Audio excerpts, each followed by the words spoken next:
todos, sejam muito bem-vindos novamente ao nosso novo episódio, o podcast Direito Médico Veterinário. Para quem não me conhece, meu nome é Renata Arruda, eu sou advogada, sou especialista em direito médico e atuo de forma exclusiva para a medicina veterinária. Nosso objetivo com a criação desse programa, desse acesso ao podcast, é tornar o assunto direito mais fácil para a medicina veterinária e para quem estiver assistindo. Então, nosso objetivo sempre é trazer conteúdo para vocês aqui, agregador.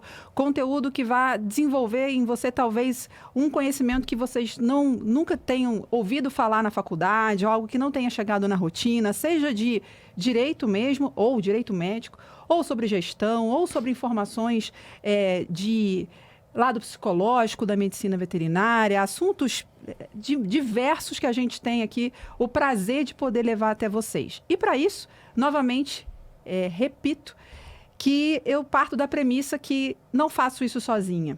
Eu preciso, obviamente, de pessoas melhores do que eu para poder levar tudo isso que eu pretendo para a medicina veterinária, principalmente. Então, por esse motivo, eu tenho aqui a honra de receber uma pessoa extremamente importante para a medicina veterinária. Fico muito honrada dele ter aceitado o meu convite.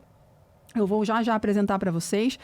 Quero deixar claro que houve aqui uma conversa prévia em que a gente combinou de se abster de usar doutor e doutora. Então, a gente vai fazer uma conversa bastante informal para vocês entenderem um pouco mais desse universo, dessa questão ética na medicina veterinária. Então, a gente vai abordar vários assuntos usando aqui a nossa experiência. A gente já teve a oportunidade de estar juntos em algumas situações relacionadas à medicina veterinária. Vocês vão entender já o porquê.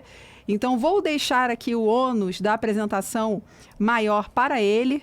E aqui, meu convidado de hoje é o doutor, só dessa vez, prometo, o doutor Fábio Manhoso, vice-presidente do Conselho Regional de Medicina Veterinária aqui de São Paulo.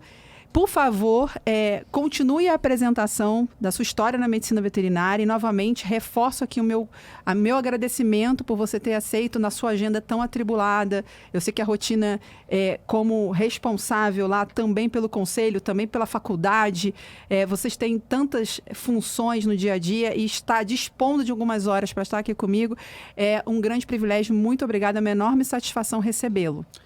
Muito obrigado, Renata. Olha, a alegria é minha, né, de poder estar aqui hoje do seu lado. É realmente uma honra poder falar com você sobre direito médico veterinário. A Renata é uma pessoa extremamente especial, comprometida com esse assunto. Como ela disse, nós já tivemos a oportunidade de estar à frente, né, em alguns momentos no próprio conselho.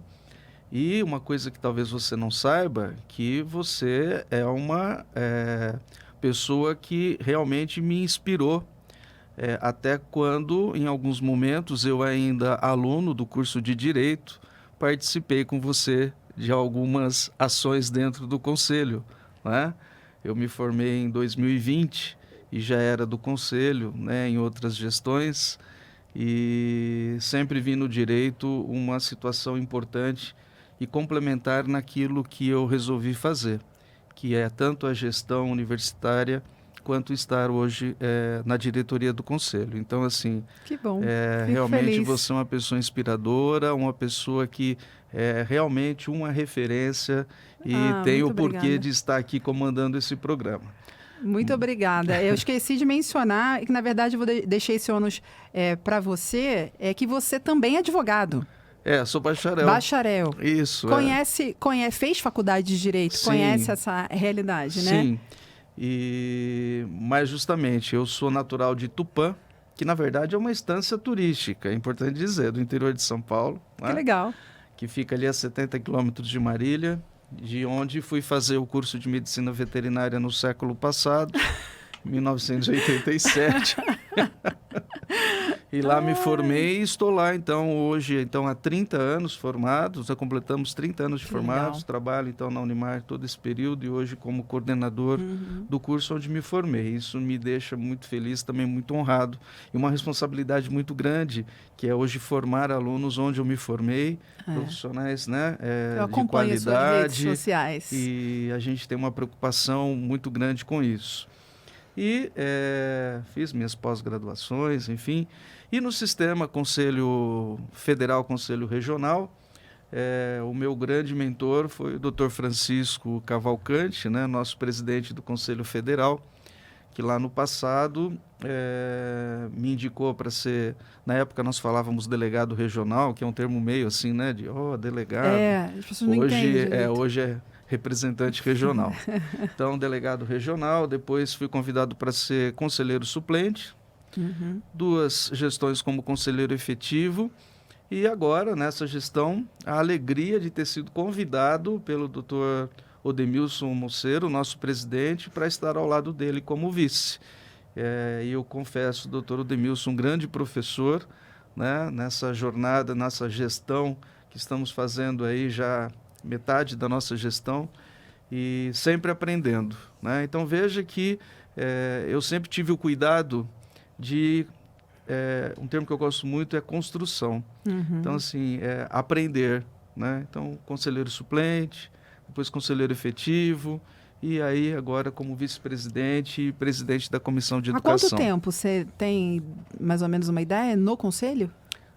Sim, então 9 a 10 anos, quase 11 anos, né? Foram 3 gestões, essa é a 4ª agora como vice-presidente. Então temos histórias para contar. Vamos contar só um pouquinho hoje, aqui desses 10 anos dele. Então, é difícil demais não falar doutor. Você, Fábio Manhoso, essa sua experiência no conselho, já deve ter ouvido muita coisa. Eu também ouço. E muitas vezes esse ouvir, e aí é ouvir da classe médica veterinária, de que o conselho, é muita reclamação a respeito do conselho, né? E eu não quero, eu vou repetir o que eu falei para ele aqui fora das câmeras, né? Não quero colocar o Dr. Fábio Manhoso de forma alguma, não seria deselegante fazer isso com o meu convidado numa situação desconfortável. Mas eu preciso reproduzir para quê? Para que você me ajude a falar aquilo que acho que você sabe falar melhor do que eu preciso falar para essas pessoas. Que vem com, acho até que é uma narrativa um pouco fora do contexto de informação. Então, ou eles acreditam que o conselho não ajuda em nada, ou eles têm medo do conselho. Então, o que você falaria para essas pessoas? Afinal, qual o papel do conselho? Olha, é muito boa essa sua pergunta, né? E essa colocação que você faz, por onde a gente passa, a gente realmente busca desconstruir essa imagem. Nós colocamos, inclusive na nossa época de campanha para essa gestão, um grande lema, que nós nunca iríamos dizer, quando demandados, que isso não seria função do Conselho. Então, nós tiramos isso, né? Justamente, né? Porque... mas realmente os colegas, às vezes, eles têm uma visão um pouco distorcida do que é o seu órgão de classe ou os seus órgãos de classe. Né? Vamos falar então do Conselho. O Sistema Conselho Federal, Conselhos Regionais de Medicina Veterinária, como de todas as outras profissões, ele visa, sim, fiscalizar o exercício profissional. Ou seja, nós fomos imbuídos pelo governo federal de fazer um trabalho. Somos uma autarquia federal, no sentido, então, de normatizar a profissão, fiscalizar o exercício profissional, para que nós possamos levar para quem nos demanda, ou seja, a sociedade, uma medicina veterinária segura, de qualidade, né? Mas essa visão, né, que sempre foi muito pontuada, e eu disse até, né, que no começo eu fui delegado regional, colocava muitas vezes o Conselho como sendo só um órgão o quê? Fiscalizador, né, policial, e não é isso. Né? A fiscalização, óbvio, ela tem que ocorrer. Mas o Conselho, ele é um órgão, por exemplo, e está na nossa Lei 5.517, de 68, que cria os conselhos, no sentido de estar orientando o serviço público federal, estadual, municipal, as autoridades constituídas, Ministério Público, né? nos assuntos que são inerentes à classe, tanto medicina veterinária como zootecnia, nos temas, seja na causa animal, ambiental, a questão da saúde pública, ou seja, a saúde única, né, que é o que nós falamos hoje, mas também um órgão que esteja preocupado e junto, a palavra é essa, junto com o profissional. Então, hoje, andando pelo estado de São Paulo, nós estamos fazendo muitos encontros nos municípios, um evento que nós denominamos CRMV Escuta. É um governo itinerante. Nós queremos ouvir os colegas.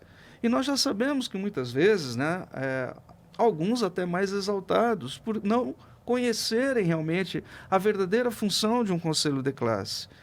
Alguns que, eventualmente, podem ter uma visão de que o conselho seja um órgão paternalista. Olha, se for do ponto de vista de preservar o profissional, sim, é um órgão paternalista. Mas nós temos que ter muito cuidado quando nós levamos para a sociedade, né, por meio da fiscalização, e separamos o joio do trigo. Então, assim, o conselho é um órgão que precisa da participação, da presença, da ajuda dos colegas. Os colegas precisam estar participando conosco. Nos primeiros eventos que nós fizemos CRMV Escuta, às vezes nós chegávamos num lugar, tinha lá 10, 12 colegas, e eu ainda falava assim, tá vendo? Os colegas não querem escutar o conselho. E aí, veja que foi um trabalho. Hoje nós temos lá salas lotadas, conversando sobre as demandas. Então, assim, nós queremos que os colegas estejam conosco. Nós queremos ouvir a realidade de cada região, que é específica. Né? Mas assim, então, as funções do Conselho. Nós somos um órgão legalista, como eu disse, prestamos um serviço federal, fiscalização do exercício profissional, orientação às autoridades constituídas e a normatização da profissão. Nós acompanhamos a evolução da sociedade, hoje aí falando sobre tantos temas, né? Ozonioterapia, falando sobre a telemedicina, estamos nos envolvendo com a questão do ensino dentro daquilo que podemos nos envolver, porque temos que seguir o que manda a lei. Sim. Né? Então, assim, nós sim. Então, não temos mais aquela fala de que, olha, isso não é função do conselho. Então, se um dia você ligar no conselho e alguém responder isso para você, por favor, entre na ouvidoria e pode dizer, o vice-presidente disse, e não foi só no seu programa, que essa fala nenhum veterinário iria ouvir mais. E se você me permite, muitas vezes somos demandados para as questões que envolvem o lado trabalhista do profissional, né? A questão da remuneração.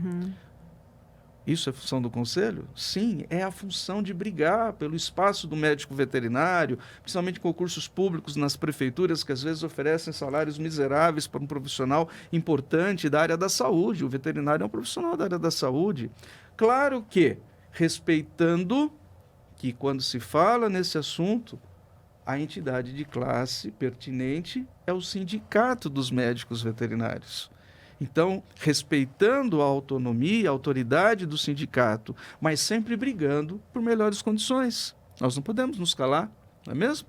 E também, hoje, com as associações de classe nos municípios, nas regionais, de especialidades. Então, cada uma dessas entidades tem a sua função. Então, é importante que o colega entenda também, né, onde procurar alguém que possa, naquele momento, poder ajudá-lo do ponto de vista legal.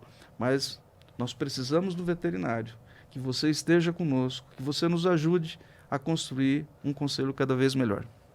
Acho que explicação, acho que foi completa. Todo mundo compreendeu e eu sempre tive a oportunidade, por andar em vários cenários da medicina veterinária, nos congressos, vocês sempre estão presentes. Até a própria BHV, quando faz os eventos, chamou o conselho para falar sobre essa necessidade de aproximação. Sim. E vocês estavam no passado falando justamente sobre isso.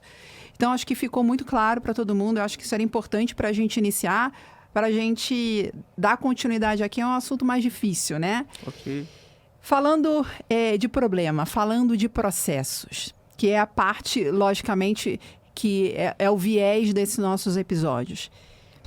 Nesses 10 anos, você já deve ter visto muita coisa e, na sua opinião, o número de denúncias, Eu acho que o Conselho até já tem isso catalogado, né? Em São Paulo, esse é uma informação, inclusive, pública. Sim. Mas eu gostaria que isso fosse reproduzido para quem não conhece. O número de denúncias aumentou de forma expressiva mas acredita que o veterinário, diante desse aumento, ele tem que se preocupar? Sua opinião sobre isso? O que eu vejo é que a sociedade está cada vez mais politizada. O que eu vejo é que a sociedade hoje cada vez mais sabe dos seus direitos. Uhum. O médico veterinário precisa estar muito bem amparado porque ele é um prestador de serviços, né? Então, alguém da sociedade, quando vê que aquele atendimento não atingiu o objetivo a que foi buscado, e quando ele não tem a devida explicação, ele vai buscar explicação, seja na justiça comum ou no administrativo, que é o Conselho Regional de Medicina Veterinária, ou nos dois, porque uma coisa não invalida a outra, né? São esferas independentes. São esferas independentes. Então, eu vejo que o número de denúncias realmente aumentou muito. Eu vejo que a qualidade daquilo que é apresentado como denúncia também está mais robusto. Quer dizer, as pessoas antes mandavam, vamos supor, uma denúncia... Eu brinco assim, no papel de pão. Exato. Né? Hoje não. Hoje mas veja que também não é qualquer denúncia que Sim. realmente se instaura um processo ético. Mas assim, você perguntou do número de denúncias. Então, o número de denúncias aumentou realmente de forma expressiva e a qualidade das denúncias, né? Então, o tom daquilo que você recebe, o documento... Eles estão usando mais o recurso de ter uma representação com o advogado? Porque pode fazer sem advogado. Mas... Ele pode fazer com o defensor dativo, né? Ele pode... Quer dizer, ele não pode fazer por ele mesmo. Sim. Né? Mas eu noto também que a presença do advogado devidamente constituído realmente aumentou. Aumentou, né? Sim. Então, assim, o que eu vejo, né? Então, nós recebemos hoje muitas denúncias. Criamos uma comissão de admissibilidade para qualificar... A partir da resolução 1330. Então, criamos uma comissão de admissibilidade e quem faz parte? Né? O vice-presidente, o secretário e a tesoureira. Então, sempre tem que ter 2 pareceres. E é interessante porque, muitas vezes, né, nessa própria comissão de admissibilidade, nós... temos a oportunidade de solicitar uma fiscalização, nós temos a oportunidade de solicitar do denunciante outros documentos. Então, nós temos uma forma mais, vamos dizer assim, tranquila no sentido de buscar uma definição do sim ou do não. Mas por mais que a comissão de admissibilidade possa dizer, às vezes, que aquela denúncia não prospera, quem tem o dever de dizer se sim ou não é o presidente. Nós encaminhamos para o presidente o estudo, enquadramos, né, dentro do nosso código de ética e cabe ao presidente, então, a última palavra, se instaura ou não o processo. Aumento do número de denúncias, consequentemente, o aumento no número de processos éticos. Eu posso dizer para você que, assim, nós chamamos o Conselho um tribunal de honra, né? Não nos agrada instaurar processo ético, né? Porque realmente eu vejo que é muito dolorido para o profissional, aquele que realmente não teve culpa, mas nós só vamos... Quando se abre um processo, também isso é um equívoco que se tem, né? O fato de se instaurar um processo não significa dizer que aquele profissional é culpado. Por isso que é processo. Nós vamos analisar os fatos. Vamos ouvir as partes, né? Vamos estudar com muito cuidado, com muito critério, baseado nas nossas resoluções, na nossa legislação, os fatos. Então, instaurar processo não significa dizer que o colega é culpado, mas é um sofrimento. Sim. Porque demanda tempo, né? E a pessoa correta, séria, honesta, como dói na hora de você chegar e falar, poxa... E aí vai uma dica. Que nós, médicos veterinários, precisamos aprender a nos comunicar.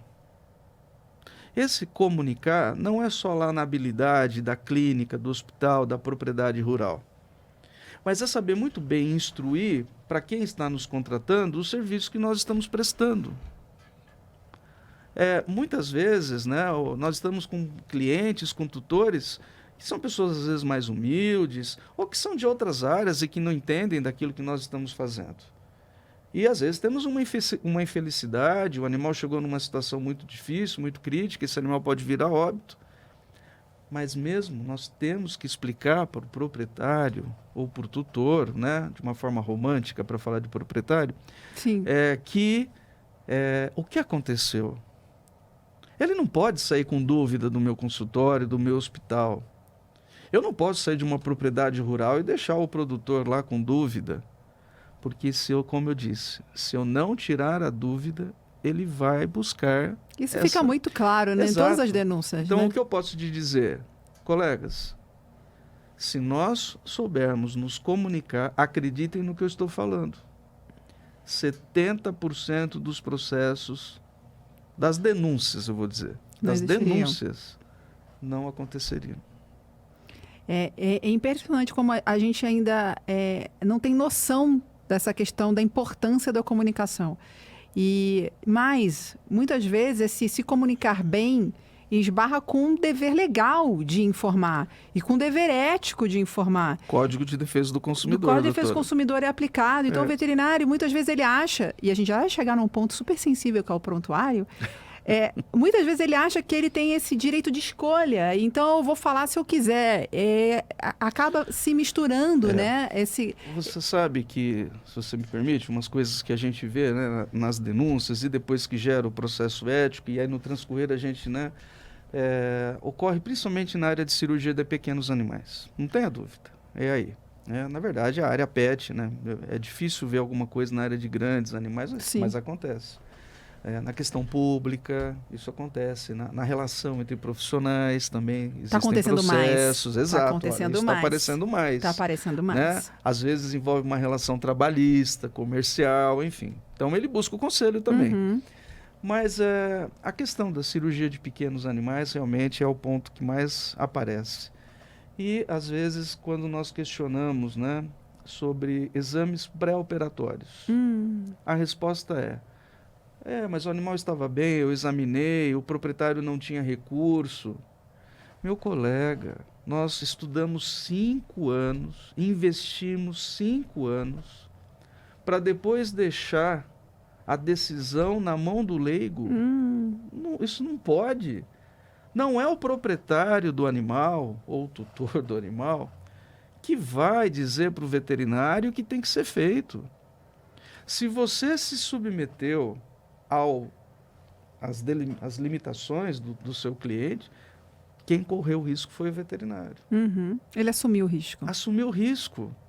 Então nós temos que tomar muito cuidado com isso. Um outro exemplo que eu vou dar. Por que o senhor optou por esse procedimento anestésico? Não, porque o outro seria mais caro. Meu Deus! Hoje nós trabalhamos com... Os animais estão vivendo cada vez mais. Por causa da boa medicina veterinária. Né? Então nós temos animais que, eventualmente, já idosos, vão ter que ser submetidos a algum procedimento. E aí?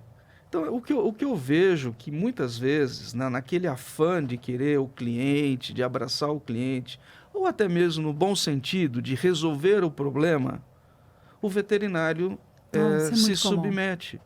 E isso não pode ocorrer. Quem tem que ter o poder da persuasão, do bom sentido, técnico, ético, somos nós médicos veterinários. Então eu vejo muito isso. E quem correu o risco é que vai responder. Sim. E não adianta chegar com essa mensagem de que eu não fiz porque não precisava. Ora, como? Se eu chegar lá para um aluno hoje na universidade e falar, vamos fazer uma orquiectomia, que é uma castração de macho, talvez a cirurgia mais simples que haja, que eu jamais faria, porque eu não sei pregar botão. Então, assim, sem fazer um exame pré-operatório, por melhor clínico que eu seja, por melhor ouvido que eu tenha, é impossível. Então, esse é um cuidado que precisa ter. Não, então, e aí isso ainda se confunde, piora com a questão do termo de recusa. Que aí muitas vezes essa projeção, né, da responsabilidade é colocada num termo, que já é um termo, na minha opinião, muito mal elaborado. Sim. E aí, bom, o senhor assina aqui que o senhor está ciente dos riscos. Pois é. E aí também vamos falar na própria lei do consumidor. Não adianta falar que assinou um termo de responsabilidade se a pessoa não foi devidamente informada sobre aquilo que ela está assinando. Não é só um papel. Então, a gente precisa tomar muito cuidado quando a gente coloca a desculpa do não em outras coisas que não tem fundamento. Então, eu vejo a dificuldade de exames pré-operatórios, principalmente com essa desculpa, então corremos o risco. Se você correu o risco e deu certo, parabéns. Mas é preocupante. Tudo só dá problema efetivamente quando aquele resultado não vem. E veja que aquela pessoa que você disse que não faria o exame pelo custo é a mesma pessoa que depois vai te cobrar na justiça comum e no conselho, né? Essa questão dos termos de compromisso e também a questão dos prontuários. Eu só falo dele já. Então tá. Vamos então guardar eles. Vamos guardar o prontuário pelo menos por 5 anos. Na verdade, eu queria muito reforçar essa questão que você falou, cuidado porque esse cliente que reclamou, isso é muito, de fato é muito comum. O veterinário cede, é aquela concessão que ele faz, e a concessão gera um grande problema para ele. Então, ele abriu mão da segurança. Sim, eram amigos, inclusive. Exatamente. Aí baseado na ideia de eu fui legal, eu fui bonzinho, o cliente não vai fazer nada contra mim. Então, é uma ideia muito equivocada que coloca o veterinário numa situação de bastante risco. Vocês precisam conhecer o risco e não achar que isso pode ser feito, porque isso aí já poderia configurar uma conduta negligente, imprudente ou imperita de vocês. Que é o principal artigo da lei. O artigo 9º, inciso 1, Exatamente, a linha A. Ela é especialista. A gente já decorou, eu sempre falo em palestra, isso aqui é o artigo mais citado no conselho. Artigo 9º, inciso 1. A linha A, negligência, imprudência e imperícia. Então, a gente tem que tomar cuidado, porque o cliente, dando exemplo, o cliente não quis... Hoje a gente vai ter também a presença do Dr. Leon, que a gente vai falar sobre tratamentos odontológicos. E eu gosto muito de citar isso como exemplo. O cliente não quis retirar os dentes do animal, então assina aqui um termo de recusa. Tem que tomar muito cuidado, porque às vezes não é possível garantir esse resultado. E aí é colocado na mão de um leigo esse poder de decisão. Exato, é o que eu estou falando. Isso. Assim como os exames pré-operatórios, enfim. Exato, E mais, a manutenção desses dentes pode configurar uma conduta imperita do profissional. Sem dúvida. Então, tem vários desdobramentos muito ruins a partir disso. Eu pergunto aqui para o meu colega, você foi ao médico, vai fazer um procedimento cirúrgico estético. Estético, né? Que hoje se fala, não, vamos trocar, estético está dando muito problema. Mas assim, um procedimento cirúrgico, você vai falar para o médico, fala, por favor, eu não quero anestesia inalatória, porque, não, faz aqui só, vai. É você que vai falar para o médico qual o tipo de anestesia? Você vai lá para o médico para fazer o seu pré-operatório e vai, não precisa desse exame, eu estou satisfeito. Exatamente. Qual a diferença? Nenhuma. O veterinário tem que saber que em algumas situações o cliente, o tutor responsável, ele tem esse direito de escolha. O que é possível colocar na mesa. Sim. Porque tem outros pontos que são inegociáveis e não dá para a gente colocar... Você citou bem, né? Porque também não podemos cair do outro lado, que seria chamado possivelmente com mercantilismo. Sim. Vamos falar dos exames pré-operatórios. Sim. Ora, uma orquiectomia, às vezes um cachorro jovem, saudável clinicamente, né? Veja, é saber muito bem. Aí vem outra coisa. O que pedir? Sim, isso é muito difícil. Eu não tenho essa resposta. Pedir? Por favor, nos ajude. Não é? Diferente de um cão de 8 anos que você examina, vê que ele já tem algum comprometimento cardíaco. Então, assim, a gente tem que ter esse nível. Quando você fala de pôr à mesa, é dizer, olha, eu gostaria de fazer todos esses exames, né, para ter a segurança e vendo a situação do seu cliente, que já às vezes tem uma limitação financeira, é também o veterinário fazer o exercício da medicina veterinária. O que realmente deve ser solicitado? Porque às vezes se coloca a responsabilidade do profissional num exame laboratorial ou num exame de imagem. Sim. Então, então temos que ter os dois lados, mas quem define somos nós. Então, assim, os exames pré-operatórios, né, seja lá um hematológico, uma função hepática, uma função renal, eu penso ser o mínimo. Eu não estou dando receita de bolo, né? Mas veja que eu tenho um animal jovem, é uma coisa. Um animal idoso é uma outra coisa. Uma cirurgia de baixa complexidade é uma coisa. Uma cirurgia de alta complexidade é outra. Então, assim... Um animal com comorbidade é uma coisa. Exato. Então, quem tem essa solução? Quem tem a resposta para o que pedir e por quê? É o veterinário. Eu não posso jogar isso na mão do cliente. Então, uma coisa que nós temos que aprender também, e aí a comunicação, é realmente nós atendemos clientes de todos os tipos, né? Às vezes também alguns clientes que precisam tomar algum remédio, né? Eles estão ansiosos ali todos, né? E temos que adequar a nossa fala ao cliente. Ele precisa estar convicto, né? Da importância daquilo, da importância do exame, da importância daquele procedimento anestésico, da importância da reabilitação pós-cirúrgica. Pois é, e às vezes isso não chega para ele, né? Então isso para mim assim, é o exercício da medicina veterinária. Nós não somos pagos para atender vômito, diarreia, convulsão. Nós somos pagos para atender um animal. Então quando eu tenho essa visão global do meu paciente, né? E quando eu consigo trazer o meu cliente para aquilo que realmente é necessário, os riscos diminuem. Então é importante tomar esse cuidado.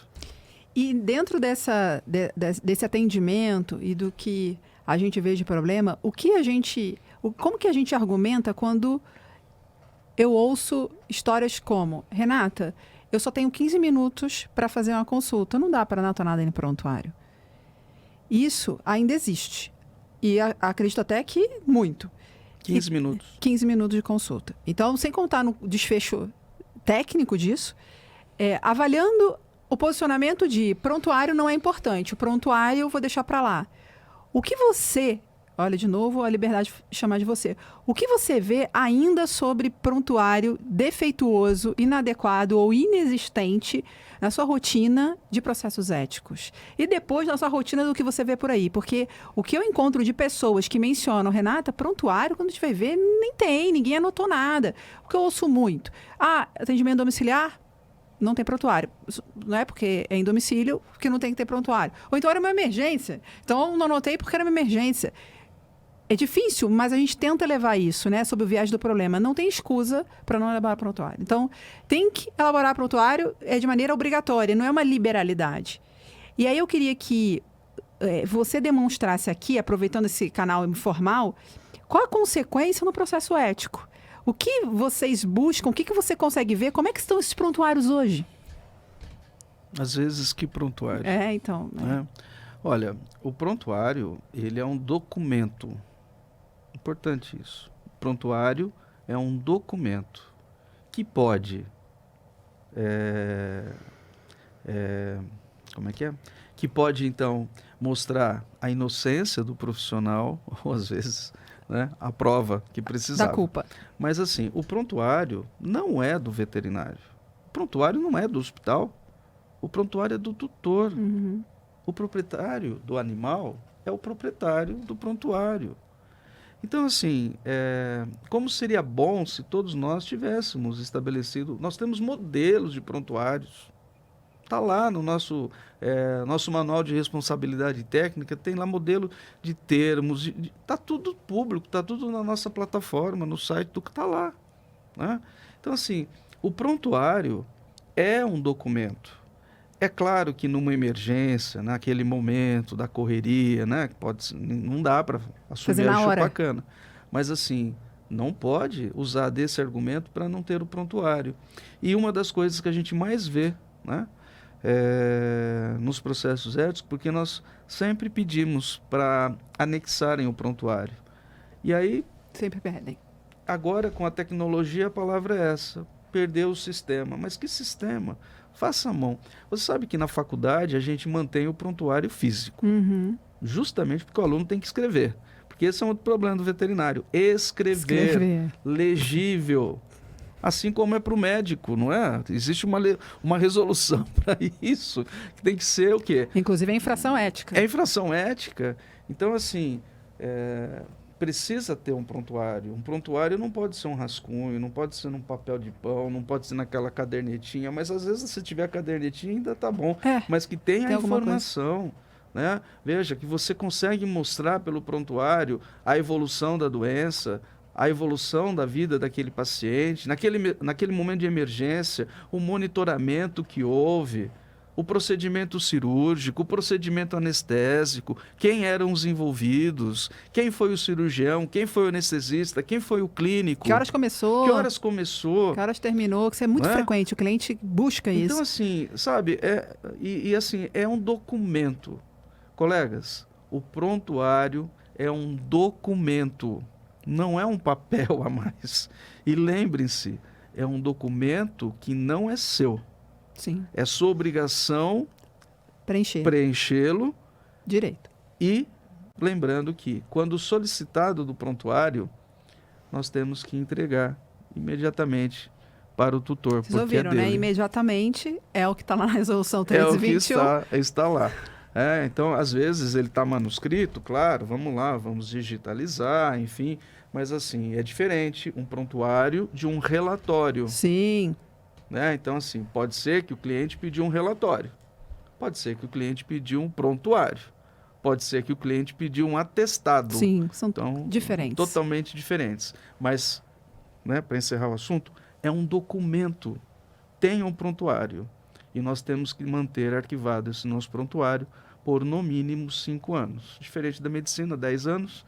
Nas faculdades a gente mantém mais, porque ali também é estudo, pesquisa, enfim, mas nós temos que manter guardado nossos arquivos. E você que tem o digital, né, tão evoluído, tem condições de armazenar muito mais informações. Muito mais tempo. O animal vive muito mais do que 5 anos.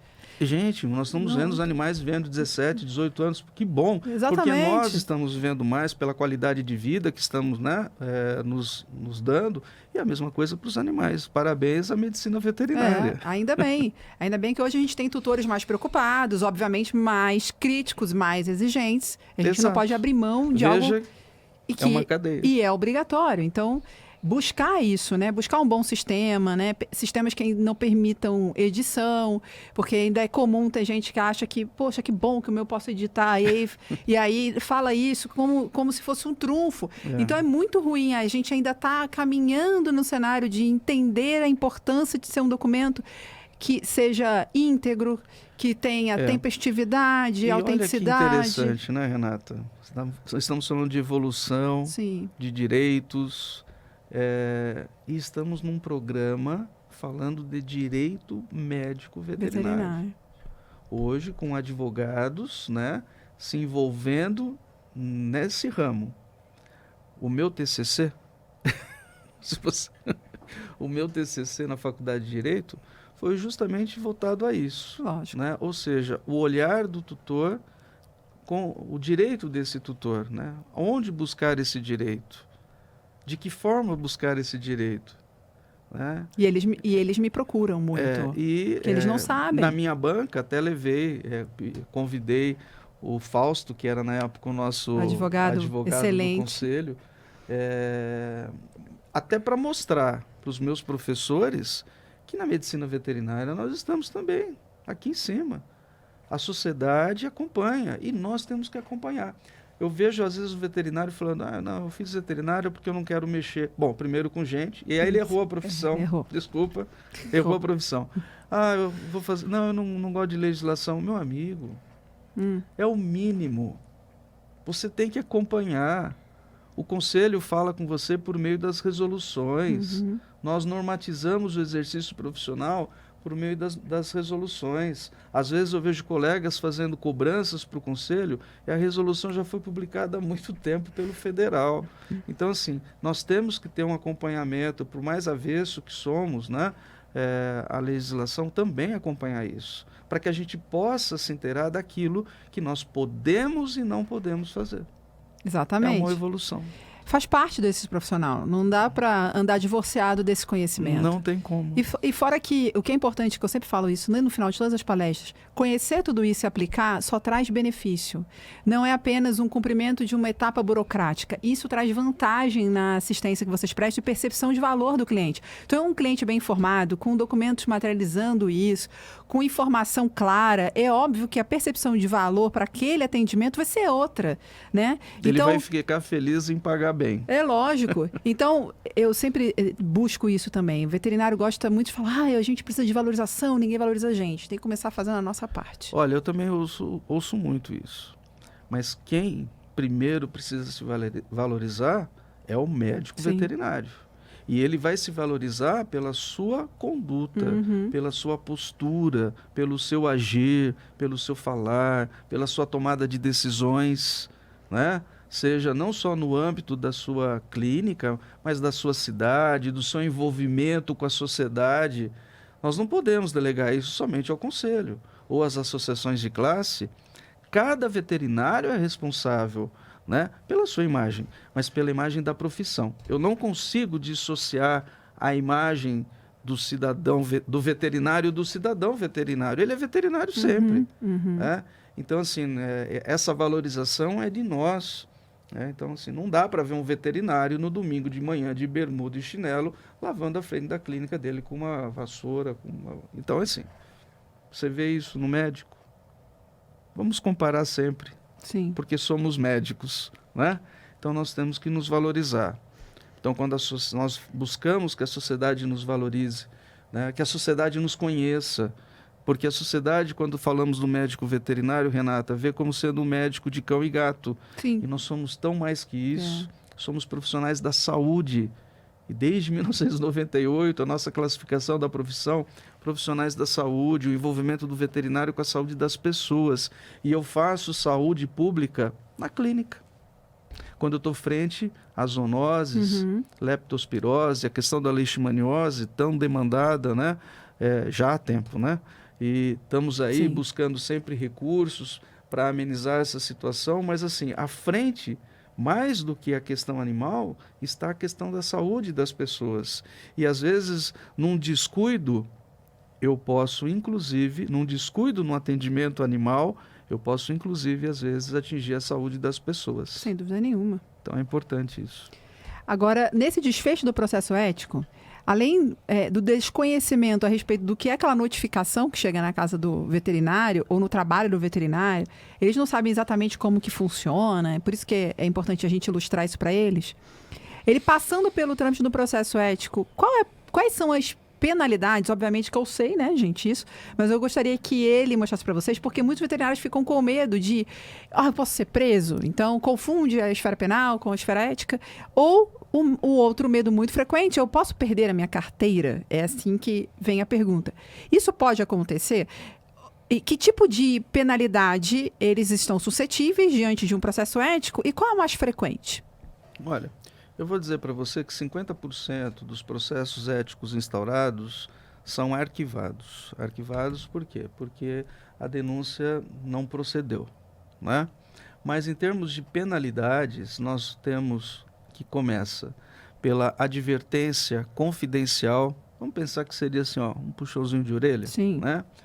Então, advertência confidencial.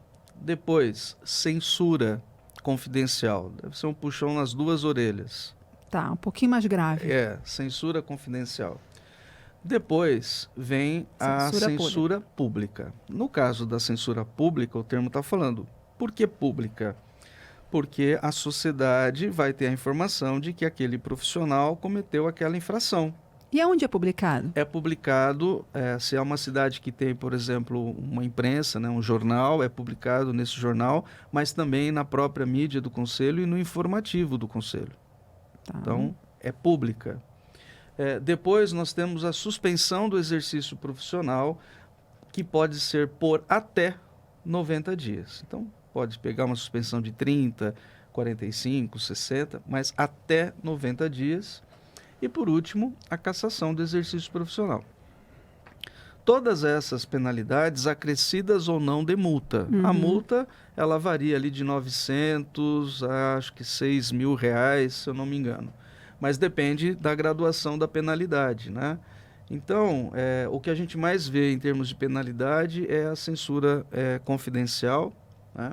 Depois temos, sim, censura pública, temos suspensão do exercício profissional, nós temos que levar em consideração os atenuantes, os agravantes, se o colega é reincidente, não é mesmo?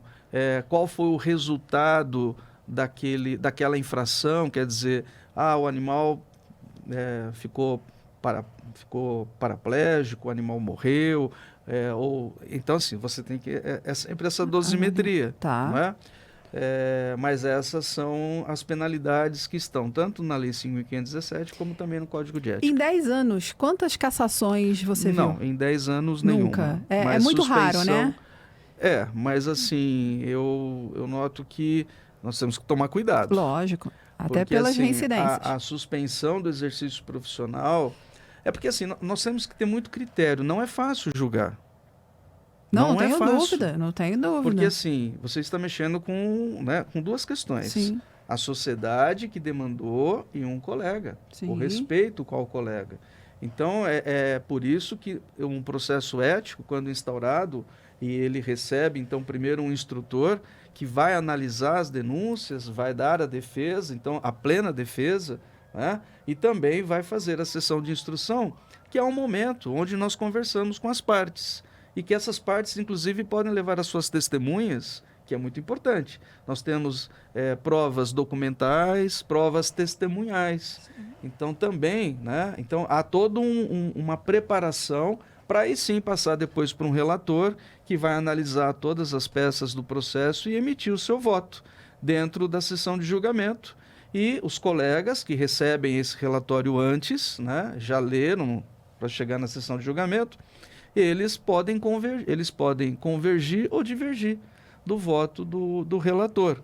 Então, se alguém, no julgamento, algum conselheiro não concordar com aquela penalidade, achar que tem que ser agravada ou diminuída, ele passa a contar como voto e os colegas, caso ele ganhe na votação, ele passa a ser o relator que vai, então, subsistir ao voto do relator inicial. Então, assim, a plena defesa sempre, uma coisa que eu noto, né, penso que melhorou. Muitas vezes o veterinário, não, pode ser que ele não responda a vinda numa instrução, o que é uma pena. Uma pena que eu digo não de penalidade. Sim, lamentável. Lamentável, isso. Alguns perguntam, eu sou obrigado a participar da sessão de julgamento? Não, você não é obrigado. Mas, na minha opinião, a falta na sessão de julgamento já denota também que a pessoa não está muito preocupada. Até porque, na sessão de julgamento, o colega, né, as partes, estando acompanhado ou não de advogado, tem até 15 minutos para uma sustentação oral. E isso pode fazer até com que o relator mude o seu voto. Sim. Então, assim, tem que participar, tem que ajudar no processo. Eu sempre coloco nos meus, né, e isso não está na resolução, mas como um atenuante o fato da colaboração, do aspecto colaborativo do profissional em todo o processo, porque isso é muito importante. Achei excelente sua colocação, porque eles sempre me perguntam isso. E tem uns que me perguntam não porque ele não quer colaborar, mas porque só de ver o denunciante, porque hoje no Conselho a maioria das, pelo menos depois da pandemia, todas são online, Estão sendo online. São online, o que eu acho isso muito bom. E o fato de olhar para o denunciante, isso gera uma dor no denunciado que ele preferia não viver. Eu falo, passa por isso, vamos passar por isso, porque é importante Sim. a sua presença. E aí vem o reforço daquilo que você já colocou no início. O quão desgastante isso é psicologicamente para o veterinário Sim. que está independente do resultado. Eu sempre falo, o melhor processo é aquele que não existe. Então, a gente briga para quê? Para que vocês não passem por isso. Porque, independente do resultado, vai ser sempre muito dolorido para o veterinário. Quantos anos está durando hoje um trâmite num processo ético? Olha, Nós já estamos julgando processos de final de 2021, 2022. Então veja que nós conseguimos rápido. acelerar bastante. Nós estamos fazendo 2 sessões de julgamento por mês, né? Estamos utilizando de todos os conselheiros como relatores, mesmo os suplentes, que naquele momento passa a ser o titular. Então é como se tivéssemos montado força-tarefa. 2 grupos, né?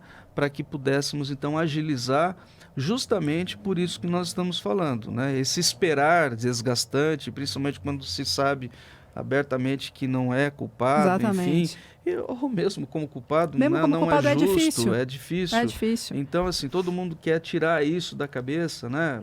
Enfim. Eles falam que a vida só anda, eu quero resolver logo esse processo porque minha vida está parada, mas é como se fosse uma faca. Olha, nós conseguimos, com muito trabalho, desde lá da gestão do Dr. Mário no final, Sim. que a gente conseguiu já elaborar esses grupos.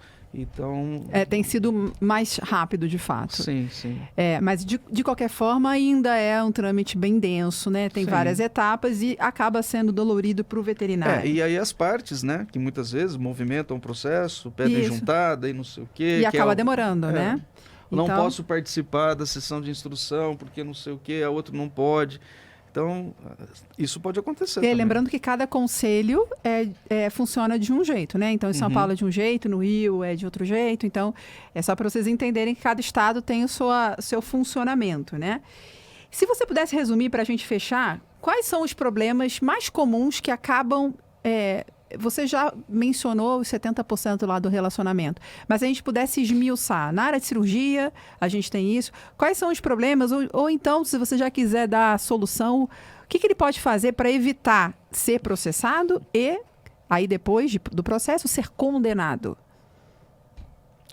Olha, eu não tenho dúvida que o veterinário precisa aprender a se comunicar.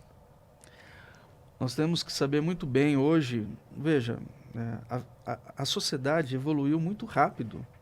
Se a gente voltar lá 30 anos atrás, não dá nem para lembrar, quando eu me formei em medicina veterinária 30 anos atrás. Nos últimos 5 anos, uma mudança em 5 anos. É verdade. E eu não posso ficar com aquele pensamento lá de trás. Eu, como veterinário, tenho que acompanhar essa evolução da sociedade.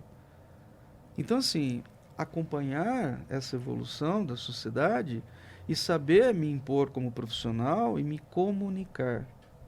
Ninguém pode sair do meu consultório com dúvida. Não é? Seja ela econômica, seja ela da clínica, seja ela da... Enfim, não pode. Então, o saber se comunicar. Conhecer a legislação que envolve a sua profissão. Porque é o que eu disse. Ela está lá, mostra o que eu posso, o que eu não posso. As pessoas falam, poxa vida, essa questão da telemedicina que nós tanto debatemos, né? Olha, ela foi agora normatizada, está regulamentada. Ah, mas o conselho, meu amigo, regulamentar é tornar lícito, não é? O exercício, ele te mostra como pode ser. Não é de qualquer jeito a telemedicina. Tem critérios. Então, quando você até porque a vedação da teleconsulta ainda continua lá. Tem umas exceções agora. Então, regulamentar, que bom. Né? É muito fácil falar proibir. Né? Então, assim, conhecer o cenário, saber se comunicar, documentar aquilo que se faz. Nós falamos aqui do prontuário, né? Dos termos, explicar muito bem os termos. Né? Que mais? Acho que é basicamente isso, né? Se atualizar. E ser bom tecnicamente. Ser bom, claro. Isso é uma obrigação, né? Olha, o maior marketing de um profissional médico veterinário é ele mesmo. Exatamente. É ele mesmo. Nós vendemos credibilidade, nós vendemos confiança. E o termo é esse mesmo, vender. Nós vendemos confiança. Exatamente. Então, se existe um médico da família, trago de novo os colegas aqui, o veterinário da família. Sim. Eu vou levar lá. Por quê? Porque ele é bom. Porque o veterinário, o meu veterinário, ele conhece a medicina veterinária, ele não delega ao laboratório ou à imagem o diagnóstico que ele não conseguiu sequer pensar numa suspeita. Então, o veterinário na essência. Então, a valorização, de novo, do profissional vem de nós. E nós, no Conselho, estamos brigando, no bom sentido, em tudo isso que nós estamos fazendo aqui, falando aqui com você. Em cada lugar que nós passamos, a questão dos processos éticos é mencionada. Sim. Ela não é perguntada, ela é mencionada, no sentido de orientar os colegas, né, para que estejam atentos a isso. Eu não posso olhar o meu cliente como uma pessoa banal, porque não tem informação. Então, colegas, a nossa profissão hoje é um outro status. As famílias têm mais animais que filhos. Sim. Fazem parte da família, né?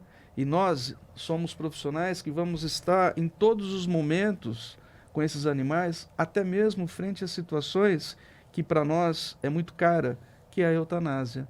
Mas mesmo num procedimento de eutanásia, eu preciso manter a integridade e a fidelidade com o meu cliente. Ele precisa estar seguro de que aquela decisão foi tomada a contento e de forma técnica. Então, veja, nós participamos de toda a vida. Sim. E, eventualmente, até da morte do paciente. E dentro desse contexto técnico, o quanto que é relevante para um processo ético? Óbvio que cada processo é um processo, mas eu sei que muitas audiências acabam questionando isso. O currículo do profissional, para saber o quanto que ele se dedicou para fazer aquilo que ele está fazendo. Vocês acabam questionando bastante. O quanto isso está tendo de peso para vocês? Olha, não é raro que nas defesas venha essa informação, né? O currículo, tudo aquilo que o profissional fez. A gente tem que ter um olhar, não é? Não é uma questão também que pode ser, vamos dizer assim, banalizada. Mas veja, eu não posso dizer que um fato é um fato, não é? Eu estou ali para julgar o fato. Sim. Sem dúvida nenhuma, independente do currículo. Exato, independente do currículo. É claro que é triste. Mas pode acontecer. Mas pode acontecer. Mas então, assim, é importante que, por mais que o colega, né, tenha feito um excelente trabalho, eu vejo, às vezes as pessoas falam, mas olha, eu presto serviço já há 40 anos, né? Sempre fui muito bem elogiado, nunca tive problema. Tá, mas assim, nós estamos julgando aquele fato. Nós estamos julgando aquele possível ilícito ao código de ética. Uhum. Né? É difícil, né, para entender, mas eu acho que vocês estão me entendendo. Mas é importante que o profissional ele busque se aperfeiçoar, né? Sempre. Para que haja essa demonstração, inclusive nas defesas. Até porque isso é uma obrigatoriedade. Está lá também no Código de Ética, aprimorar, né? Continuamente os conhecimentos. Isso. Não dá para continuar fazendo aquilo, como eu disse, que fazia há 30 anos atrás. Imagina um cavalo do esporte há 30 anos atrás, né? Que olha, ele não pode mais participar das provas, vai ter que ser, e aí vamos usar o termo, sacrificado. Sim, né? sim. Hoje eu não posso fazer isso. Então, veja, é evolução. Aprimorar os conhecimentos técnicos. Você deve ter ouvido muito, eu também ouço. Mas há 30 anos eu faço assim, Renata, eu não vou mexer no que está sendo bom há 30 anos. O professor fala isso, Renata. Há 30 anos fazendo errado. Então a gente tem que mexer mesmo. Quando você chega com uma nova iniciativa metodológica de ensino, e o professor, não, mas eu faço há 30 anos isso, e nunca, né? Sempre nunca aconteceu nada. Não. As coisas evoluem. Como diz meu sócio, você está tendo mais sorte do que juízo. Também, Sensacional. Também. Então é muito complicado, porque a gente tem que se atualizar. E isso faz parte. Por mais que não seja uma área que agrade muita gente entender de direito, a gente tenta passar aqui, esse é um dos objetivos desse programa. Tirar um pouco o juridiquês, né, da vida do profissional para levar isso de uma forma acessível para ele. E se você me permite também, antes do final, Lógico. Eu gostaria de deixar aqui aos colegas veterinários que estão nos assistindo, né? Nós no Conselho temos uma assessoria jurídica. Olha, na dúvida, estamos à disposição. Aí, a função do Conselho, orientar. Em vários momentos eles falam. Então, assim, poxa, por onde vou, qual o caminho, como eu faço? Então, eu sempre falo também para os alunos, na dúvida, não faça. Não faça. Pede orientação. Pede orientação. A pessoa não conhece ortopedia, meu amigo, não faça. Indique um bom ortopedista e acompanhe o seu paciente junto. Isso é, inclusive, uma obrigação ética. É uma obrigação ética. Mas o que eu quero colocar à disposição dos colegas é a nossa assessoria técnica, a nossa assessoria jurídica. importante. Para que, na dúvida, recorra ao conselho. Por e-mail, pelo telefone, né? Pela ouvidoria, vai ser respondido. Ah, mas demora. O que é demora? Às vezes é 3 dias, né? Então, assim, mas no telefone, vamos lá, vamos conversar. Olha, eu gostaria de tirar uma dúvida, quero falar no setor jurídico do conselho, ok? Ó, tem uma dúvida técnica sobre alguma resolução, quero falar no departamento técnico do conselho. Perfeito. Para que você se sinta mais seguro. Perfeito. E tome decisões mais acertadas, né? Exato. E agora, para a gente fechar, pensando em 5 anos, você já mencionou que muita coisa a gente teve de mudança em 5 anos. O que esperar, principalmente nesse cenário de processos, na sua visão, para 2028? Você acha que o cenário é mais otimista ou pessimista? Olha, sem querer dar uma de trombeteira do apocalipse. Olha, eu vou falar uma coisa para você. Me entristece muito quando eu vejo colegas falando de uma forma negativa da profissão. Dificuldades todas as profissões têm. Limitações, dificuldades, Sim. momentos, né? Eu sou um otimista. E eu vou dizer para você por que eu sou um otimista. Pelo trabalho que está sendo feito no estado de São Paulo. E aí comandado pelo nosso presidente, Dr. Odemilson Mozeiro, com a diretoria, os conselheiros, 25 comissões. Então, assim, eu vejo que nós temos muito a ganhar e a crescer. Mas nós precisamos da ajuda de cada um de vocês. Que vocês estejam perto de nós. Que vocês nos ajudem com ideias, com críticas, com elogios também, às vezes é bom, né? É bom. Mas assim, até para nos mostrar que estamos no caminho certo, né? Mas assim, eu vejo com bons olhos, Renata, eu vejo com otimismo, porque a medicina veterinária cada vez mais está inserida na sociedade e na família, na saúde das pessoas, no meio ambiente e na causa animal. Então, eu penso que para que a gente possa realmente, cada vez mais, ou de uma forma mais rápida, chegar nesse status, nesse crescimento e nessa valorização que tantos cobram, Sim. precisamos estar todos juntos. Nós não podemos delegar isso somente a uma diretoria. Cada um de nós. Então, eu sou um otimista. Eu vejo a medicina veterinária cada vez melhor, eu vejo a medicina veterinária cada vez mais pujante, eu vejo a medicina veterinária cada vez mais assumindo o seu papel na sociedade e no Estado. Então, e é por isso que nós vamos continuar esse trabalho. É por isso que nós queremos evoluir nesse trabalho. E para que isso ocorra, nós precisamos de cada um de vocês. E de você. Muito obrigada, muito obrigada. De novo, acho que a gente teve uma aula aqui nessa 1 horinha que a gente ficou junto.